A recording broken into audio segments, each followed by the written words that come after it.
कक्षा 11वीं भौतिक। मैं आर.एस. प्रसाद सर आज आप लोगों को भौतिक जगत एवं मापन का भाग 1 पढ़ाने जा रहा हूं। चलिए देखते हैं। इसमें सबसे पहले बात आती है कि बुक कौन सी ली जाए, कौन सी की किताब ली जाए। तो ये जो है आपकी छत्तीसगढ़ में जो चलती है वो नवबोध की चलती है अधिकतर। तो नवबोध भौतिकी 11वीं वाले ले लेंगे और इसी से अपना कोर्स कंप्लीट करेंगे।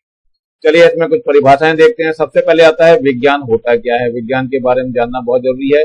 तो ये साइंस अंग्रेजी का वर्ड है। तो साइंस शब्द की उत्पत्ति कहां से ये बताया गया। साइंस शब्द की उत्पत्ति जो है वो लैटिन का एक शब्द है साइंसिया। ये साइंसिया है, साइंसिया से लिया हुआ है, जिसका अर्थ क्या है। इसका अर्थ है जानना, टू नो। प्रकृति और प्राकृतिक परिघटनाओं के क्रमबद्ध प्रेक्षणों, सुसंगत तर्कों एवं प्रयोगों से प्राप्त सुव्यवस्थित ज्ञान को ही विज्ञान कहते हैं। तर्क और प्रयोग विज्ञान के महत्वपूर्ण औजार होते हैं। बिना तर्क के, बिना प्रयोग किए हम किसी भी चीज के या किसी भी निष्कर्ष पर नहीं पहुंच सकते हैं।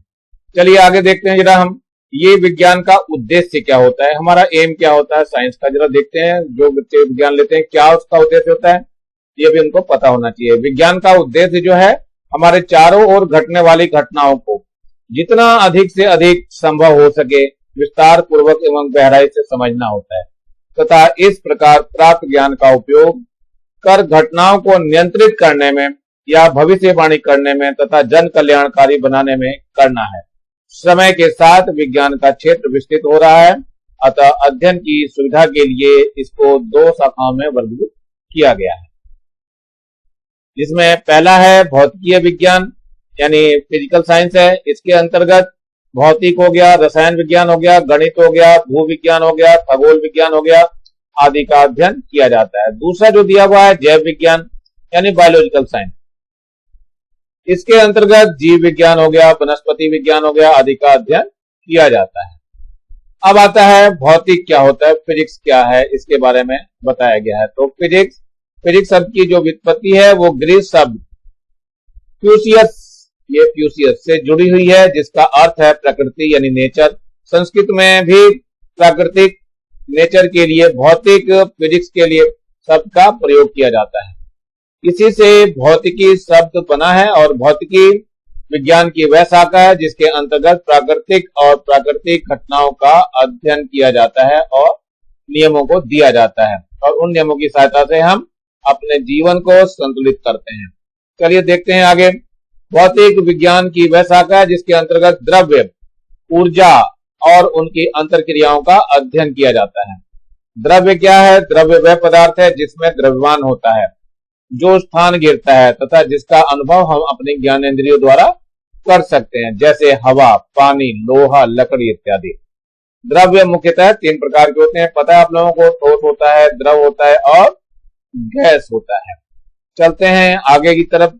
अब जो है हमारी आधुनिक भौतिक की मुख्य शाखाएं कौन कौन सी हैं जो निम्न दी हुई है। नंबर 1 है सापेक्षिकता का सिद्धांत, रिलेटिविटी थ्योरी है ये, या थ्योरी ऑफ रिलेटिविटी। इसके अंतर्गत तीव्र चाल से गतिमान वस्तुओं का अध्ययन किया जाता है। सापेक्षिकता के विशिष्ट सिद्धांत का प्रतिपादन, इसका प्रतिपादन जो है अल्बर्ट आइंस्टाइन ने किया था, तो ये आपको याद रखना है। क्वांटम यांत्रिकी, क्वांटम थ्योरी किसने दी थी या मैकेनिक्स किसने दी थी। इसके अंतर्गत क्या करते हैं, सूक्ष्मतम यानी सब माइक्रोस्कोपिक कणों, आधुनिक भौतिकी के सिद्धांतों, प्रकाश तथा द्रव्य की द्वैत प्रकृति यानी डुअल नेचर ऑफ लाइट आदि का अध्ययन किया जाता है। सन 1901 में हाइजेनबर्ग ने अनिश्चितता के सिद्धांत का प्रतिपादन किया था और इसके साथ ही क्वांटम यांत्रिकी का प्रादुर्भाव हुआ था, यानी कि इसका विस्तार से वर्णन किया गया था। चलिए और नंबर 3 पे देखिए परमाणु भौतिकी क्या होती है, एटॉमिक फिजिक्स। इसके अंतर्गत परमाणु संरचना एवं परमाणु के गुणों का अध्ययन किया जाता है। नंबर 4 है नाभिकीय भौतिकी, न्यूक्लियर फिजिक्स क्या होती है। इसके अंतर्गत परमाणु के नाभिक एवं उसके गुणों का अध्ययन किया जाता है। अब आता है ठोस अवस्था भौतिकी यानी कि सॉलिड स्टेट फिजिक्स क्या होता है। इसके अंतर्गत क्रिस्टलीय पदार्थों, अर्धचालकों एवं मिश्र धातुओं के गुणों एवं उपयोगों का अध्ययन किया जाता है। नंबर 6 है इलेक्ट्रॉनिक्स। इसके अंतर्गत इलेक्ट्रॉन के गुणों पर आधारित युक्तियों एवं उनके अनुप्रयोगों का अध्ययन किया जाता है। वैज्ञानिक दृष्टिकोण होता क्या है? Scientific altitude. एल्टीट्यूड का होना बहुत जरूरी है। तर्क और प्रायोगिक तथ्यों पर आधारित विचारधारा को वैज्ञानिक दृष्टिकोण कहते हैं। इसमें सबसे पहले आती है परिकल्पना। बिना परिकल्पना करे कुछ भी नहीं कर पाते हैं। मोबाइल फोन की पहले हमें परिकल्पना करनी पड़ी थी, तब ये मोबाइल फोन बना था। प्रेक्षणों या प्रायोगिक परिणामों की व्याख्या करने के लिए प्रारंभिक तौर पर बनाए गए कार्यकारी नियम को जिसका अंतिम सत्यापन नहीं हुआ है परिकल्पना कहते हैं। बिना परिकल्पना के कोई भी विज्ञान के नियमों को हम नहीं बना सकते हैं। वैज्ञानिक नियम क्या है, यानी साइंटिफिक लॉ क्या है? उन सामान्य कथनों को जो यह बतलाते हैं कि प्रकृति किस प्रकार व्यवहार करती है वैज्ञानिक नियम कहते हैं। ये नियम प्राकृतिक एवं प्राकृतिक परिघटनाओं के पुनर्वृत्त यानी रिपीटेड प्रेक्षणों एवं प्रयोगों से प्राप्त होते हैं। यानी बार बार प्रैक्टिकल करते हैं और बार बार वही परिणाम प्राप्त होते हैं। इनका कोई सैद्धांतिक आधार नहीं होता है। दो पिंड एक दूसरे को आकर्षित करते हैं। समान आवेश में प्रतिकर्षण है एवं असमान आवेशों में आकर्षण होता है। ये वैज्ञानिक नियम है। वैज्ञानिक विधि क्या चीज है, यानी साइंटिफिक मेथड क्या चीज है? प्रकृति और प्राकृतिक परिघटनाओं के संबंध में ज्ञान प्राप्त करने की सुव्यवस्थित उपागम यानी अप्रोच जो है को वैज्ञानिक विधि कहते हैं। यही वैज्ञानिक विधि कहलाती है। यानी प्रकृति में जो घटनाएं घटती हैं उन घटनाओं को देख करके उस पर एक सुव्यवस्थित नियम को बना देना वैज्ञानिक कहलाती है। तो वैज्ञानिक विधि के विभिन्न चरण निम्नलिखित है। नंबर 1 है, इनका क्रमबद्ध परीक्षण होना बहुत जरूरी है। यानी क्रमबद्ध सिस्टमेटिक ऑब्जर्वेशन करना जरूरी होता है। तो चलिए देखिए, प्राकृतिक परिघटनाओं को समझने के लिए नियंत्रित प्रयोग करते हैं और उसे क्रमबद्ध प्रेक्षण लेते रहते हैं। नंबर 2 आता है परिकल्पना का निर्माण। परिकल्पना मैंने बताया था, जब तक हम परिकल्पना बनाएंगे तब तक किसी चीज को कर भी नहीं पाएंगे। तो फॉर्मेशन ऑफ हाइपोथेसिस। इन प्रेक्षणों का गुणात्मक तथा मात्रात्मक यानी क्वालिटेटिव और क्वांटिटेटिव विश्लेषण करते हैं तथा कार्यकारी नियम यानी वर्किंग रूल बनाते हैं, जिससे हम परिकल्पना कहते हैं। अब है नंबर 3, परिकल्पना का परीक्षण भी करना जरूरी है। भाई टेस्टिंग तो करेंगे ही। जो परिकल्पना हमने की थी साइकिल पानी से चलती है या नहीं चलती है, बिना देखे नहीं बता सकते। बनाई गई इस परिकल्पना का परीक्षण करते हैं। इसके लिए परिकल्पना के आधार पर कुछ निष्कर्ष निकालते हैं तथा पूर्व अनुमान करते हैं। तत्पश्चात नए प्रयोगों द्वारा उनका सत्यापन करते हैं। अर्थात जैसे हमने साइकिल बनाई कि पानी से चलेगी, तो पानी से चलाने का पूरी तरह से प्रयास किया जाता है। जितनी तरीके हो सकते हैं उतने तरीके लगा करके पहले हमने जो बनाया है यानी परिकल्पना जो बनाई है उसके आधार पर प्रयोग का हम करना चालू करते हैं। नंबर 4 क्या है, अंतिम सिद्धांत यानी फाइनल थ्योरी क्या होती है। यदि प्रयोगों द्वारा निष्कर्ष या पूर्वानुमान का सत्यापन हो जाता है, जैसे हमने सोचा था अगर वो हो जाता है तो उसे अंतिम सिद्धांत मान लिया जाता है। यानी कि अब साइकिल पानी से जरूर चलेगी। यदि सत्यापन नहीं हो पाता है तो नई परिकल्पना तैयार करते हैं। अगर साइकिल पानी से नहीं चलती है तो उसको पेट्रोल से या डीजल से या फिर बैटरी से चलाने का प्रयास करेंगे तथा उसका भी परीक्षण करते हैं और उसको प्रयोग करेंगे। यह क्रम उस समय तक जारी रखते हैं जब तक कि प्रयोगों द्वारा सत्यापित अंतिम सिद्धांत प्राप्त न हो जाए। चलिए कुछ आविष्कारों के बारे में जानते हैं, क्या क्या लब्धियां हम लोगों की हैं और वैज्ञानिक के नियम क्या क्या है। तो सबसे पहले देखते हैं प्रौद्योगिकी लब्धि कौन है और वैज्ञानिक का नियम क्या है।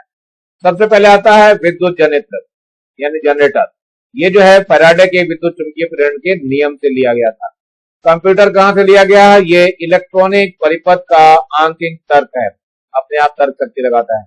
अनुवांशिकी इंजीनियरिंग क्या है, अनुवांशिकी में डीएनए की भूमिका को दर्शाता है। वायुयान कहां से लिया गया है, ये तरल गति की बर्नौली प्रमेय से लिया गया है। कण त्वरक यानी पार्टिकल एक्सीलरेटर कहां से है, ये विद्युत चुंबकीय क्षेत्र में आवेशित कणों की गति से लिया गया है। नंबर 6 रेडियो टेलीविजन तथा दूरसंचार, ये विद्युत चुंबकीय तरंगों के संचरण से लिया हुआ है। नाभिकीय रिएक्टर जो बनाया गया है वो मंद न्यूट्रॉन के द्वारा यूरेनियम के विखंडन से लिया गया है। नंबर 8 रॉकेट नौदन कृत्रिम उपग्रहों का प्रक्षेपण एवं अंतरिक्ष यान, ये जो है न्यूटन के गति के नियम से लिया गया है। नंबर 9 है जल विद्युत शक्ति कहां से लिया गया है, गुरुत्वीय ऊर्जा का विद्युत ऊर्जा में रूपांतरण करके। लेजर कहां से लिया गया है, ये जनसंख्या विक्रमण द्वारा आवर्धन करना होता है। नंबर 11 अति उच्च चुंबकीय क्षेत्र का उत्पादन किससे लिया गया है? अति चालकता से लिया गया है। नंबर 12 है ऊष्मा इंजन, वातानुकूलन यानी कि एयर कंडीशनिंग या रेफ्रिजरेटर, ये सब जो है ऊष्मा गतिकी के सिद्धांत से लिए गए। अब है भौतिकी विज्ञानी और देश है और किसने कार्य किया और क्या खोजा गया है इसके बारे में। सबसे पहले आता है नाम आर्किमिडीज का। ये इतने सन में था, यूनान का रहने वाला था, लीवर का सिद्धांत दिया था और पलवन का सिद्धांत दिया था। अल्बर्ट आइंस्टाइन, इसका बहुत ज्यादा नाम आता है, जर्मनी का रहने वाला है। तब अपेक्षिकता का सिद्धांत दिया, प्रकाश विद्युत प्रभाव की व्याख्या करी, प्रभाव दिया नहीं, द्रव्यमान ऊर्जा तुल्यता का संबंध भी दिया। अल्फ्रेड नोबल साहब, ये तो कमाल के आदमी थे, स्वीडन के रहने वाले थे। डायनामाइट का आविष्कार किया जिसका इन्हें बहुत दुख हुआ और जो परमाणु बम डाला गया हिरोशिमा और नागासाकी पर, उसको देख करके इनका दिल पिघला और पिघलने के बाद जो है इन्होंने नोबेल प्राइज की स्थापना कर दी। इस नोबेल प्राइज में अपने इसी डायनामाइट से कमाई गई पूरी पूंजी का ब्याज ही सिर्फ दिया जाता है। तो आप अंदाजा लगा सकते हैं कि डायनामाइट को बेच करके अल्फ्रेड नोबेल ने कितना धन कमाया था, जिससे कि उसके ब्याज से वो कमेटी भी चलती है और पुरस्कार का वितरण भी हर साल होता है। बेकवेल साहब के बारे में भी जान लीजिए, फ्रांस के रहने वाले हैं। ये स्वाभाविक रेडियो एक्टिविटी के बारे में किया था। चैडविक साहब, इनको तो जानते ही है, इंग्लैंड के रहने वाले, न्यूट्रॉन की खोज की गई थी। ध्यान रखना बच्चों, प्रोटॉन की सबसे पहले इलेक्ट्रॉन की खोज हुई थी, जे थॉमसन ने की थी, कोई खास फर्क नहीं पड़ा था। प्रोटॉन की खोज की थी ये गोल्डस्टीन ने, न्यूक्लियर की खोज की थी रदरफोर्ड ने, और न्यूट्रॉन की खोज की थी चैडविक ने। लेकिन न्यूट्रॉन की जैसी खोज की, केमिस्ट्री जगत में तहलका मच गया था, यानी इसकी खोज होते ही परमाणु बम का आविष्कार शुरू हो गया था। तो ये इतिहास में इस न्यूट्रॉन की खोज का बहुत बड़ा महत्व है। सीवी रमन साहब, इनका तो जानते ही हैं, भारत के हैं। तो रमन प्रभाव यानी प्रकाश का परिणन समझाया। डी ब्रॉगली साहब, ये फ्रांस के रहने वाले, प्रकाश की द्वैत प्रकृति और इलेक्ट्रॉन की तरंग प्रवृत्ति को समझाया था। एडिसन साहब को कौन नहीं जानता, अमेरिका के रहने वाले हैं। ये विद्युत बल्ब और टेलीग्राफी के लिए जाने जाते हैं। अर्नेस्ट रदरफोर्ड साहब तो इंग्लैंड के रहने वाले हैं। परमाणु का नाभिकीय मॉडल यानी नाभिक की खोज की थी। ध्यान रखना बच्चों, नाभिक की खोज की थी। और है गैलीलियो गैलीली, ये इटली का रहने वाला है। ये गैलीलियन दूरदर्शी की खोज की थी। ग्राहम बेल साहब को कौन नहीं जानता, ये अमेरिका का रहने वाला है, इसने टेलीफोन की खोज की थी। जी मार्कोनिक साहब इटली के रहने वाले हैं। ये बेतार संदेश के लिए जाने जाते हैं, इसकी इन्होंने खोज की थी। हाइजेनबर्ग को कौन नहीं जानता है, ये जर्मनी का रहने वाला है, इसने अनिश्चितता का सिद्धांत और क्वांटम यांत्रिकी की खोज की थी। आइजैक न्यूटन साहब फेमस आदमी है, ये इंग्लैंड का रहने वाला है। गुरुत्वाकर्षण का नियम लिया था, गति के नियम, परावर्ती, दूरदर्शी और प्रकाश की कणिका सिद्धांत को दिया था, जिसको कि फोको ने इसके सिद्धांत को फेल कर दिया था, जो कि ऐतिहासिक घटना बनकर के उभरी थी। जॉन बराडीन क्या है, ये अमेरिका का रहने वाला है, ट्रांजिस्टर की और अति चालकता की खोज की थी। जे थॉमसन साहब सभी को जानते हो, इंग्लैंड का रहने वाला है, इसने इलेक्ट्रॉन एवं धनात्मक किरणों के लिए E/m का निर्धारण किया था। जेसी बोस साहब, ये तो भारत के ही रहने वाले हैं, अति लघु तरंगों के लिए जाने जाते हैं। केल्विन साहब, ये इंग्लैंड के रहने वाले हैं, ये ताप का उष्मागतिकी पैमाना बनाया था। ये क्रिश्चियन हाइगन इंग्लैंड के रहने वाले, ये प्रकाश का तरंग सिद्धांत प्रतिपादित किया था। माइकल फैराडे साहब, इसको कौन नहीं जानता, जिसको लगभग पागल ही घोषित कर दिया गया था, इंग्लैंड के रहने वाले हैं। 14 साल तक अपने खोज में लगे रहे। विद्युत चुंबकीय प्रेरण के नियम और विद्युत अपघटन के नियम की खोज की थी। मैडम क्यूरी साहब, जो बेचारी अपनी खोज करते करते खुद मारी गई, पोलैंड की रहने वाली थी। रेडियम और पोलोनियम की खोज की, प्राकृतिक रेडियोएक्टिविटी का अध्ययन किया था। मैक्सवेल साहब, ये स्कॉटलैंड के रहने वाले हैं, ये प्रकाश का विद्युत चुंबकीय सिद्धांत और गैस के अणुओं के मध्य वेग वितरण नियम को दिया था, ये डिस्कवरी की थी। अब आते हैं मेघनाथ साहा, ये तो भारत के ही हैं रहने वाले, ये ऊष्मीय आयनीकरण के लिए जाने जाते हैं, इसकी खोज की थी। नील्स बोहर साहब को कौन नहीं जानता है, ये डेनमार्क के रहने वाले हैं। हाइड्रोजन परमाणु का क्वांटम मॉडल इन्हीं के द्वारा दिया गया था। ऑस्टेड साहब क्या है, ये फ्रांस के रहने वाले हैं। ये धारा का चुंबकीय प्रभाव, ये आपका जो ये चुंबकीय प्रभाव है, ये चुंबकीय लिखा हुआ है, चुंबकीय प्रभाव के लिए जानते हैं। पाउली साहब को कौन जानता है, ऑस्ट्रेलिया का रहने वाला था, ये पाउली का अपवर्जन नियम का सिद्धांत इन्होंने दिया था। प्लांक साहब तो और फेमस है क्वांटम सिद्धांत के लिए, जर्मन के रहने वाले हैं, ये विकिरण का क्वांटम सिद्धांत प्रतिपादित किया था। R.A. मिलिकॉन, मिलिकॉन साहब अमेरिका के रहने वाले थे, इन्होंने इलेक्ट्रॉन के आवेश का निर्धारण किया था। रॉबर्ट बॉयल इंग्लैंड का रहने वाला था, बॉयल के नियम की खोज की थी। सत्येंद्र नाथ बोस, ये तो इंडिया के ही दिखाई दे रहे हैं, ये क्वांटम सांख्यिकी के खोज में थे। सुब्रमण्यम चंद्रशेखर भारत के थे, चंद्रशेखर सीमा तारों का विकास तथा संरचना के लिए जाने जाते हैं। W.K. ट्रोजन, ये जर्मनी के रहने वाले हैं और एक्स किरणों की खोज के लिए जाने थे। युकावा हिडेकी, ये जापान का रहने वाला है और नाभिकीय बलों का विनिमय सिद्धांत खोजने के लिए जाने जाते हैं। मेरे ख्याल से बच्चों ये लेसन आपको समझ में आ गया होगा।